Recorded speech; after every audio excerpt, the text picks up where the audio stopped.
Did you learn how to ride a bicycle as a young child or a teenager? And has it been a long time since you've ridden a bicycle? Would you like to go challenge yourself and go pick up a bicycle today and see if you can still ride it? Many years ago, Melissa decided that we needed some exercise, and she went out and bought some bicycles for her and myself and our youngest son. And lo and behold, even though it had been 30-some years since I'd ridden a bicycle, I was able to pick the thing up and ride a bicycle. So let's talk about laying that foundation so that you can have a food truck be successful.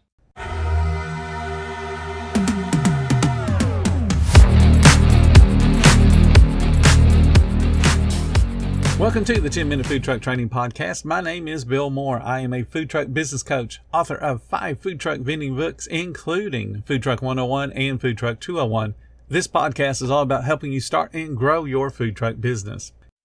Marketing. We all know the word, but what does it really mean to market for your food truck business? Table Needs has you covered. Their step-by-step food truck marketing guide teaches exactly what you need to do to reach more people and to get more hungry guests ordering from your food truck. Click the link in the description below to get your copy today. A number of years ago, I worked for Burger King, and I was a trainer for Burger King. Loved working there. But like most people, when somebody dangles a little bit of money in front of you, you go, hey, I'll take the money. Whataburger decided they were going to dangle some money in front of me, and it was much more than I was making at Burger King. So I took the money. I go to work at Whataburger. They put me through their training course. It was supposed to take several weeks, and they knew from the first couple of days I was there that, hey, this guy kind of knows what he's doing. So all I had to do was learn their specs, take a test, and they sent me out to go run restaurants. On Monday, one particular week after my training was over, I go to meet the district manager in the store in Sandestin, Florida. If you're familiar with Sandestin, that is a very, very ritzy place to live. Very expensive. It's also a destination for rich snowbirds and very wealthy families to come spend vacation. We have a beach, very beautiful beach. And it is perfect weather for spring and summer and late into the fall. We're always busy. So the Sandestin Whataburger was one of the highest volume Whataburgers that our particular franchise had. So I was excited to go work there. So I go to meet the district manager and the new store manager and get introduced to them. I already knew the district manager. He and I had gone way back. We had worked at Hardee's, we'd worked at Burger King, and now we're working together at Whataburger. So I go in and meet them, and they're in the office, and they have a bunch of papers strewn about, and they both have a very perplexed look on their face. I said, Ben, what's up? He said, Bill, you don't want to know. The computer's down. I said, okay. What's the problem with the computer being down? He goes, well, we got about an hour. We have to turn in our figures for last week, and we don't have them ready because the computer's down. And I said, well, where are you at? He said, we need to figure out our food costs. I said, okay, that's not a big deal. He goes, but we don't know how to do it. Now, I know we were taught how to do it at Hardee's, at least my franchise was. He worked for a different franchise. And I know at Burger King we knew how to do it, but we did use a computer, but it was still the basics. He said, I just don't know how to do the math on it. I said, Ben, all these years you've worked in a restaurant, you don't know how to do the math on it? He says, no, I've never done it without a computer. I said, okay, give me all the paperwork. When do we have to have this conference call? He says, about an hour. It's about 9 o'clock. I said, all right, let's go. I'll show you both how to do food cost. So then I sat down and for the next 45 minutes taught them how to go through their invoices and do their own food cost without aid of a computer. The mathematical formula is real simple. You take last week's ending inventory, which becomes this week's beginning inventory. You're going to add in all of the food purchases. You're going to add in any transfers into the restaurant. You're going to subtract out any transfers out of the restaurant, because if you work for a franchise, you will end up borrowing stuff back and forth between the different restaurants. And then the only other figure you need is the ending inventory amount. And that's where they were hung up. Because the computer wasn't working, they had no way of knowing how much money they had in inventory. They knew how many cases of each product they had, and how many pieces within each case, but they didn't know the grand total because it required them to use a calculator. And the problem with using a calculator is it's slow. And it's easy to mess up because they typically don't run tapes. And a calculator works different than an adding machine. What you need, what an accountant uses, and what you need when you're going to sit and do something by hand is an adding machine. So I showed them how to take the real fancy calculator they had sitting on the desk that did run a tape, although they never kept a tape in it because they didn't use a thing. So I showed them how to switch the switch and make it become an adding machine, and then I sat there and added up all the inventory, and I showed them how to do it. So I got an ending inventory count, did the math on the beginning inventory, the transfers ins and outs and all the purchases, and showed them what the food cost was. And Ben said, that can't be right. It's too high. And I said, Bill, don't make mistakes when it comes to math. This is the right number. He goes, it can't be. we're going to be in so much trouble. And he goes, well, you're going to be in so much trouble, pointing at the store manager. And I said, why is this going to be a problem? He said, it's about 2% higher than it needs to be. I said, well, you got a problem then, because the math is correct. So the rest of that day, they fooled around with the computer. They had their conference call, got yelled at for having a food cost that was 2% out, and messed around with the computer until it came back up.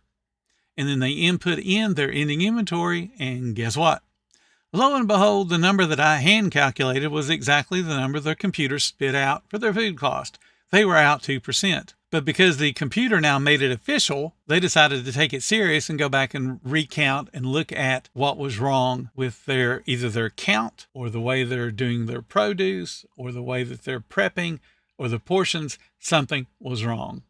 But they didn't take it serious until the computer said, hey, Goofy, you have a problem. But I told them at 9 o'clock in the morning they had a problem. So where does all this lead to? This leads to you having a strong foundation in how to do all the elements of your business. ChatGPT and AI is the excuse now to do everything artificially. Problem is, if you allow ChatGPT to show you how to do your food costs and then use it every week to do your food costs, you ain't going to know how to handle your food costs if ChatGPT decides to charge you $100 a month and you don't want to pay it, or it decides that I think today we'll have an hallucination and tell you the food cost is out 50%. You didn't know that AI has hallucinations, did you? AI is a large language model. It's designed to spit back out words in a pattern that makes it recognizable for humans to be able to read. Doesn't mean that the words it spits out make sense. It also doesn't mean that the math it spits out makes sense. They're still having ChatGPT and all the other artificial intelligence learn mathematics so that they will give the same answer over and over and over. But what they've found is it doesn't actually learn mathematics. It just spits out what it's been taught. So somewhere out on the internet, someone's taught it wrong. So it spits out that number occasionally, making the math incorrect. Now, if you don't know how to do the math, you won't know there's a problem.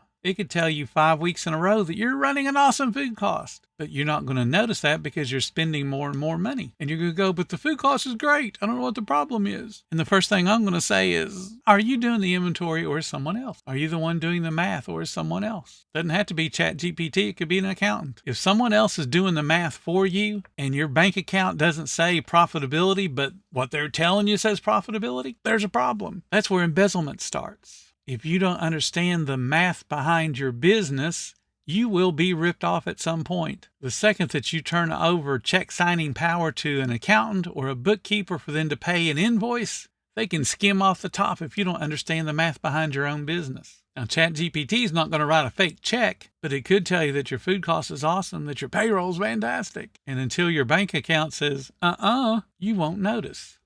Build the foundation. Understand what you're doing before you ever turn something over to a time-saving apparatus like ChatGPT.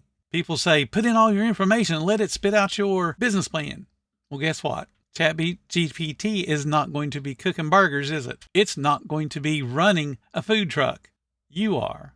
You're the one that needs to understand how to do your own marketing plan, how to go out and figure out if your city can handle another barbecue truck or another taco truck. ChatGPT can't do that for you. It can't go out and analyze the food and go, hey, this is delicious. You're in a people business. So get out there and talk to people. You're in a numbers business. Numbers don't lie. Understand your numbers. Use ChatGPT to save time, but do not rely on it for a business plan. Do not rely on it for your numbers. It's not an accountant. Give it the stuff that doesn't matter if it screws it up or it hallucinates something. Like, hey, write 50 weeks worth of marketing content. And all you got to do is edit out all the little icons and gibberish that it puts in there thinking it's cutesy and edit the hashtag so that they actually make sense in the real words. If you're going to take shortcuts without having laid a foundation so you can recognize when the shortcut isn't working, you're going to fail. Save yourself the time. If you already think that I need shortcuts and I'm going to use ChatGPT because it's awesome, it ain't cooking burgers. It can't tell you that your food sucks or your food's awesome because it can't taste. It doesn't do market research to see if its own stuff that it spits out has any kind of response pattern to it to go, yes, we need to duplicate this one. All of those little things are just tools